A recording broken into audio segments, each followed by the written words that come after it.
Nebe pangkatnya cuma ada meher nih, pentar nih. Nebe kidding nih ya. Ada nih channelku subscribe खालामाखैबा नोंथांमोना खालामनानै होदो। बिदिनो जों बयबो खौसेनो मोनसे एबा माने बर' हेल' नोंथां बर'खौ आंनि चेनेलाव बरायनाय थाबाय ओमफ्राय जिमान माने मानसिफोरनि माने आं नायनानै आन्दायलाय मोननि चेनेलखौ गासिबो साबसक्राइब खालामदो please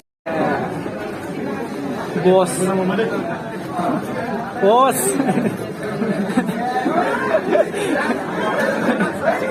Korea.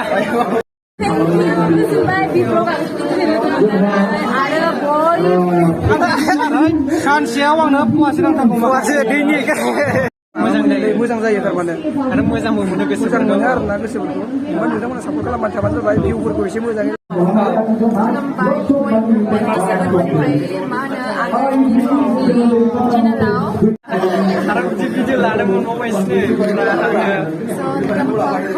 Thank you so much for being in the guide. मोजां फोरमायदों माबायदि मोनदों जोबोर गोजोननाय मोनदों गासिबो लोगो मोननानै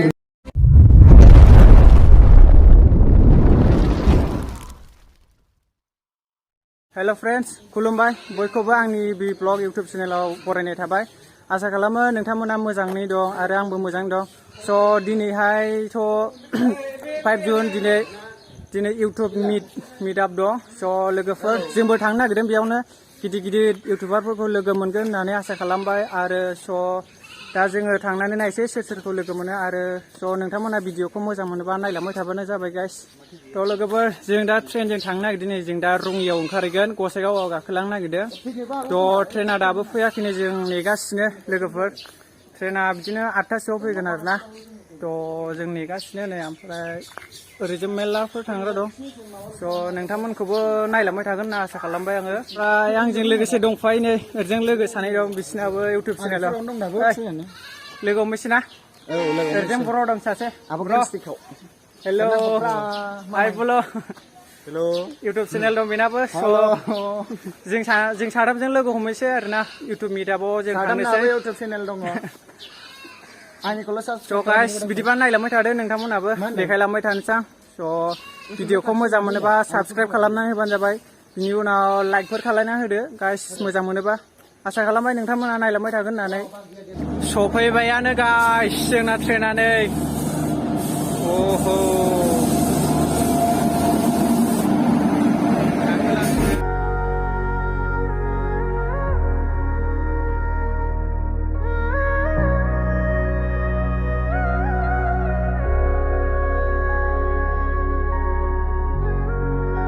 फाइनालि सफैबाय गाइस नै रङिया जांक्सनाव स' थांबावसै जोङो बेसे गोजान जायोथाय बिनिफ्राय लकेसन नायनानै थांनोसै गाइस स' नोंथांमोनहाबो नायलांबाय थादो नै ओरैनो थाबायबोगासिनो सासेया गाखोलांसै गाइस नायलांबाय थादो गाइस नै बेनो नामा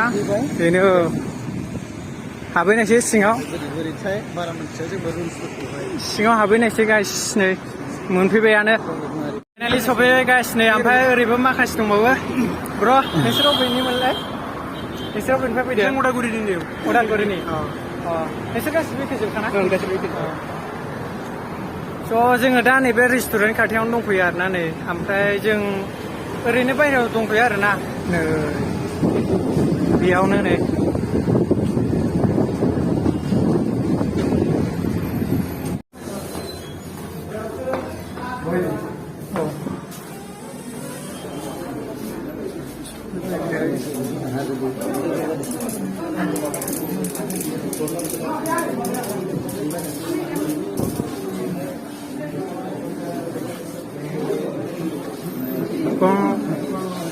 नाम लादों ना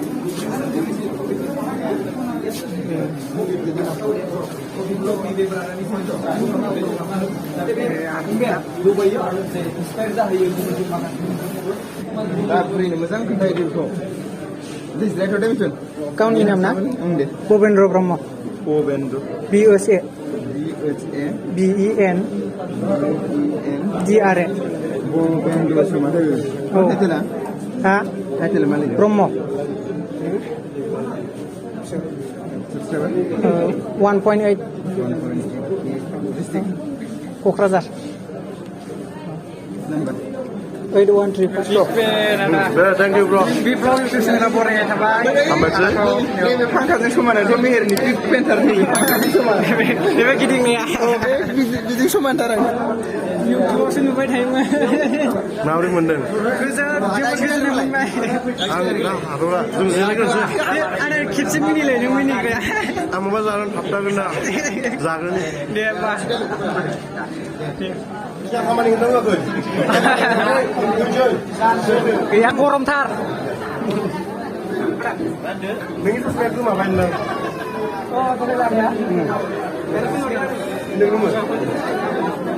फुरा गासिबो इउटुबार गाइस बर' इउटुबार अल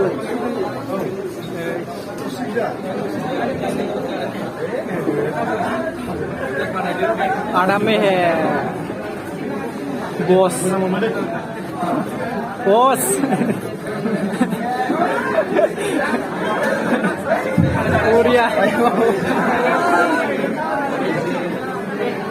उरिया फिसा खालायलायनायसो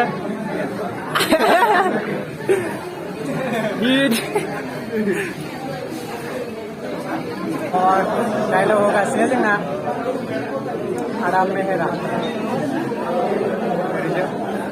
गरम बायगास बेग बारदोंमोन ना ओंखायनो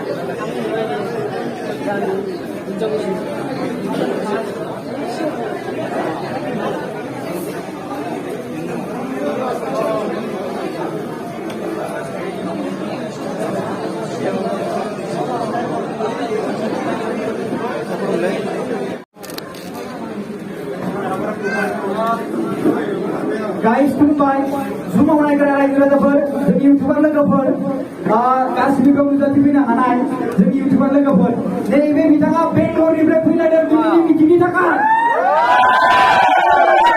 जय बर' हारिनि जय बर' हारिनि रनजित सरगियारि बेनिफ्राय बिथाङा बेंगलर दोङो बेयाव मिटिंनि थाखाय फैदोंमोन दाखालि जोंनिया 3 तारिखारि फ्लाइट दंमोन 3 तारिखाव Wow, आखाइ खबनाव बिनि थाखाय खेबसे फार्स्ट टाइम लोगो मोनबाय नै चेनेल नामा मा नोंना बि ब्लग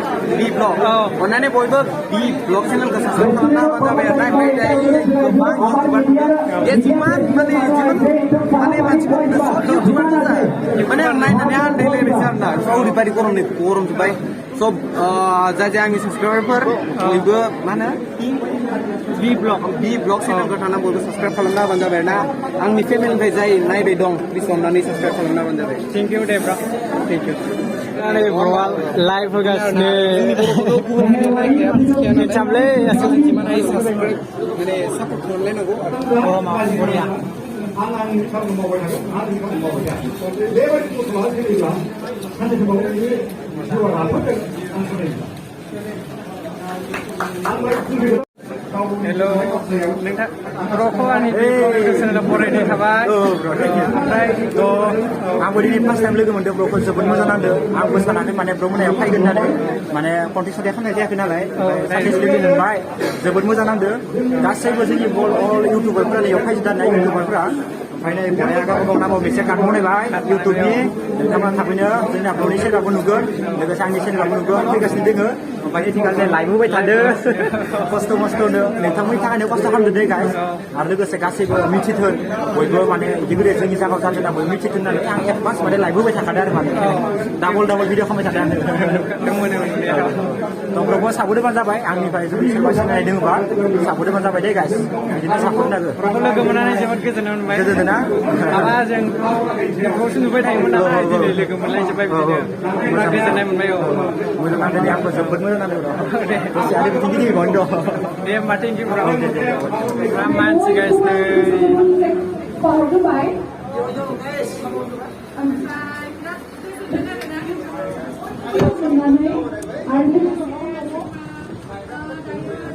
इउटुबार गासिबो बर'फोरनि फंबायनि चेनेलाव बयखौबो गोजोननाय एबा अननायखौ जासिहरबाय ओमफ्राय मोजां नांबाय दिनै बयखौबो लोगो मोननानै बड' इउटुबार मिटआप सेलिब्रेसन फैनानै दा बिदिनो जों बयबो खौसेनो खौसे एबा माने बर' हिसाबै जोङो सापर्ट खालामलायनांगौ नङा बर' बेखौनो बुंबाय आरो आङो बयबो सापर्ट खालामदो आदाखौ लोगो मोननानै जोबोद गोजोननाय मोनदों मोनसे डायलग होलाय डायलगा एसे फानिनो नोंनि होनबाय थाग्राखौ जेनेबा गोसोआवनो गैला आङो डायलगफोरखौनो मस्त जोक मारे गोसोआव गैला गोसोआव गैला जेबो नङा दे ओमफ्राय नों बाजिखौ मालाबा लाबोदों मोनसे बाजै दङ बाजि दङ बाजिखौ नुखादोंमोन आं ब्र'मोननि चेनेलखौ गासिबो साबसक्राइब खालामदे प्लिज अननानै मानो होनबा बर'जों बर' रावबो बिदि सापर्ट खालामलायाबा जोंनि माने गुबुन हारिनि मानसिया जोंखौ सापर्ट खालामनाय नङा नालाय थ' गासिबो प्लिज अननानै गासिनिबो साबसक्राइब खालामलाय ब्र'मोननि चेनेलखौ दे थेंक इउ ब्र'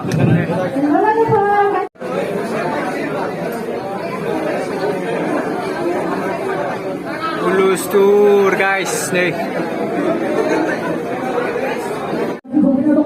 बिथाङा जोंनि बर' हारिनि सासे गोबां गोख्रों बिब'ना बेनो जाबाय हान्थिगिरि नार्जारि सार आं बिथांनि Kopi vlog aneh Kopi vlog Hai bro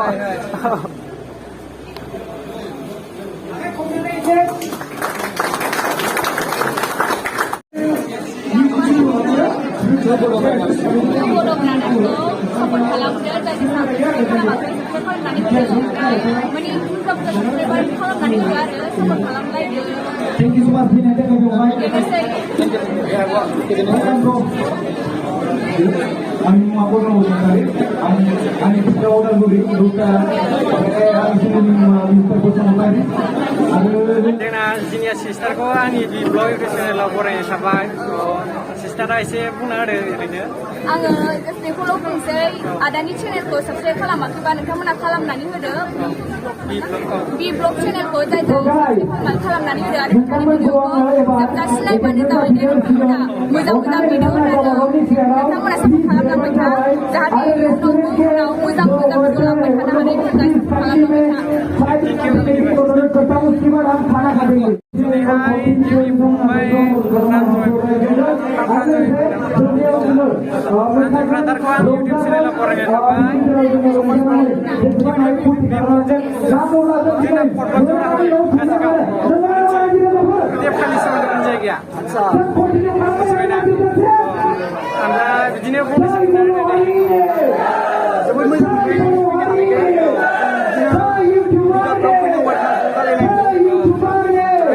नोंथ' दाखालि दिल्लीयाव थांदों ओमफ्राय माबायदि मोनबो आरो गोसोखौ नालाय बांद्राय खालामाखै आरोना जेरै भिडिअ खालामनो सानदों बिदि खालामनो हाबाय बेखौनो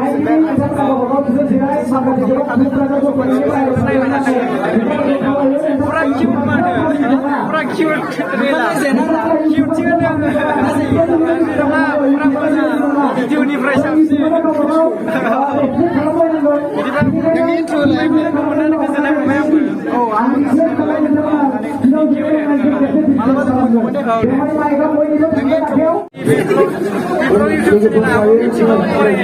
गोजोनबाय बि ब्लगआ आरो बयबो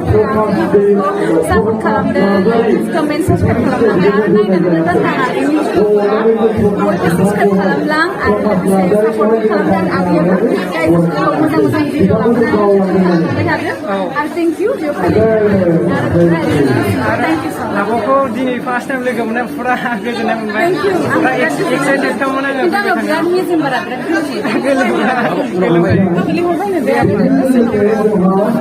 लोगोफोर दा खाथियावनो दंफैनो नोंथांमोनहाबो नायनो हागोन नै खाथियावनो आदामोनखौ नायदो खुलुमबाय खुलुमबाय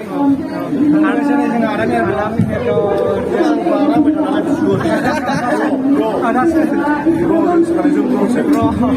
बन्धु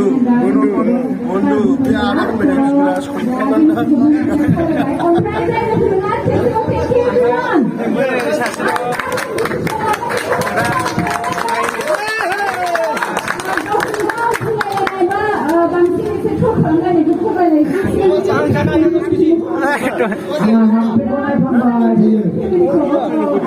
जायो हांसो जायो दाउ जायो बयलार जायो कयलार जायो आदाया गोगोम अमा जायो दांलै ना सानसेयाव आंनो फवासे नांथारगौ फवासे दैनि अमा मोनाबाथाय एकदमबारे ओंखामखौनो खवाबा ओमफ्राय बारा मोनजायाना नाखौलाय जागोन ना जाया मा होनदों नाखौ नाखौबो जायो जानाया खिन्थु बारा एसे गैया आरो अमा बायदि मोजां गैया दा अमा बायदि जाया मेजेमखौ मोननांगौ आरो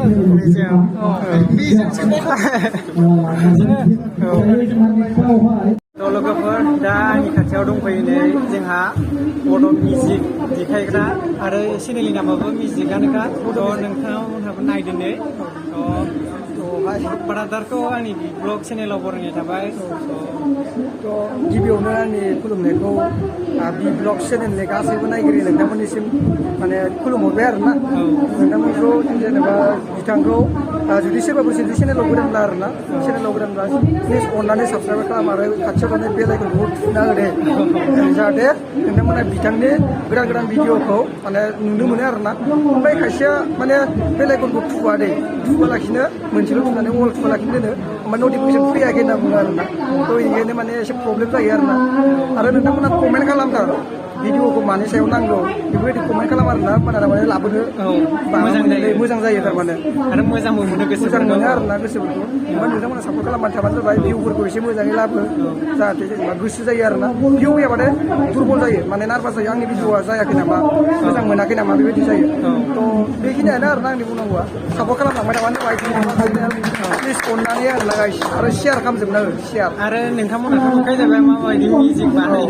आसरितसो सानलायो आंथ' सोरबाफोर जुदि सिनायाबा नायनो हागोन आरोना बड' मिउजिक सार्च खालामनानै नायबानो जाबाय मिउजिकखौ देखायो आङो डेन्जार मिउजिक देखायखायो लोगोफोर नोंथांमोनहाबो नायनो हागोन थांनानै स' बेखिनिखौ थेंक इउ होमबा ब्रादार थेंक इउ मिउजिकखौ आंनि बि ब्लग चेनेलाव बरायनाय थाबाय आरो आंखौ लोगो मोननानै फुरा गोजोनबाय आरोना फुरा एक्साइटेडखा दिनै बिदि लोगो मोनगोन होननानै सानखादोंमोन आङो ओमफ्राय लोगो मोनफैमारबायबो नै माबायदि मोनदां गोजोनबाय आरो बिदि भिडिअ लानो मोनबावबायसो फुरा आङो नोंथांमोनखौ खावलायो मोजाङै चेनेलखौ साबसक्राइब खालाम सापर्ट खालाम सदै बिथाङाबो मोजां मोजां भिडिअ बानायनो थाखाय कनफिडेन्स मोनो मोजां मोजां भिडिअ लाबोनो हायो आरो आसा खालामो बिथांमोना साबसक्राइब खालामना लागोन लाइक कमेन्ट शेयार खालामगोन आरो लोगोसे ज' बयखौबो लोगो मोननानै बिराद मोजां मोनदों आं गोसोखौ आब'खौ जाय जाय मोजां मोनो साबसक्राइब खालामनानै हो गाइस आंखौ मोजां मोना बेखौ साबसक्राइब खालामबानो जाबाय दे होमबा आब' थेंक इउ सो माच So guys, thank you so much for being in the guide. मोजां फैदों माबायदि मोनदों जोबोर गोजोननाय मोनदों गासिबो लोगो मोननानै उनाव एक्साइटेड खामोन आं बिदि लोगो मोनगोन होननानै सानदोंमोन ओमफ्राय बानायबायना औ आरो लोगोबो मोनफैखामारबायना so नैबे नामा टु बड' ब्रादार्स नैबे माबायदि मोजां मोनखो फैनानै आं फैनानै बिराद मोजां मोनदों आदा ओमफ्राय आं सानाखैमोन बिदि गासिखौबो लोगो मोनजोबबाय मोजां मोनबायना औ दिनै मोजां मोनबाय दिनै फार्स्ट टाइम मोनदों ओमफ्राय आं दसे गावनिफ्राय फैना स' फैनायनि थाखाय थेंक इउ स' माच आरो नोंखौ बुंगोन आं फैनायनि थाखाय थेंक इउ स' माच स' जय बर' हारिनि जय बर' हारिनि लोगोफोर जोंनि आब'खौनो आंनि बि ब्लग चेनेलाव बरायखाबाय आब'आ फंनैसो बुंनानै ओरैनो दिनैनि बि ब्लग खुलुमबाय बयनिफ्राय मा होनो आङो गिबियावनि चेनेलाव नोंथांमोनहा अननानै सापर्ट खालाम नोंथांमोननि सापर्टआवसो जोङो माने गोग्गाथाय नालाय बेनिखायनो आरोना सापर्ट खालामबानो जाबाय आरोना साबसक्राइब खालामबानो जाबाय आब'खौथ' सिनायखायो जाहैबाय नोंथांमोना बुंखागोन जाय जाय नायग्रा बिसोरो नोंथांमोनाबो साबसक्राइब खालामना होबानो जाबाय आंनि चेनेलखौ मा होनो आब' दे होमबा थेंक इउ आरो लोगो मोननानै जोबोद गोजोननाय मोनबाय जों इउटुबावसो नायबाय थायोमोन दे होमबा थेंक इउ आरो मैयानो फैदो लाइभखौ नायनानैथ' फैनो लुबैबाय थाखादों ओमफ्राय दहाय फुङाव फैबाय जोङो ओमफ्राय बिदिनो फंनैसो बुंनानै दोनो दिनैनिफ्राय प्रग्रामनि सोमोन्दै ब्लग चेनेलखौ साबसक्राइब खालामदो बयबो सापर्ट होदो नों आं सापर्ट होबासो जों बयबो जौगागोन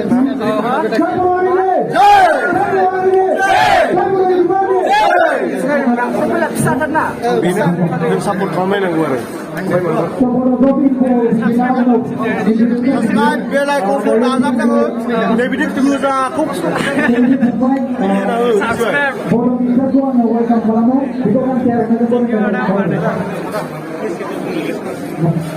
बेनोसै गाइस बिदिबा स' नोंथांमोना भिडिअखौ जोबजासे नायनायनि थाखाय थेंक इउ स' माच आरो लोगोसे भिडिअखौ मोजां मोनदोंबा लाइक शेयार कमेन्ट साबस्क्राइब खालामनानै होबानो जाबाय गाइस